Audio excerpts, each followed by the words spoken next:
Hello বন্ধুরা, সবাই কেমন আছো? আশা করি সবাই ভালো আছো, আমিও ভালো আছি। ডুমুরের তরকারি রান্নার সম্পূর্ণ ভিডিওটি দেখার অনুরোধ রইল।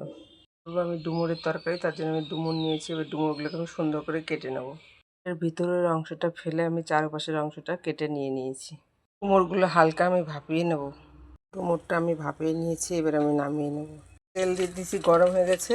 আবার অল্প একটু জিরে দিয়ে দেবো, এবার একটা গোটা পেঁয়াজ দিয়ে দেবো। আমার অনেকটা লাল লাল হয়ে এসছে, এবার কেটে রেখে একটা আলু দিয়ে দেবো। ওটা আমার অনেকটা হয়ে এসছে, এবার আমি একটা টমেটো, হলুদ, লবণ আর কাশ্মীরি লঙ্কার গুঁড়ো দিয়ে দেবো। সিদ্ধ করে রাখা ডুমুরটাও দিয়ে দেবো। বেটে রাখা শুকনো লঙ্কা, জিরে, আদা দিয়ে দেবো। ডুমুরের তরকারিটা আমি ভালো করে কষিয়ে নিয়েছি, এবার অল্প একটু জল দিয়ে দেবো।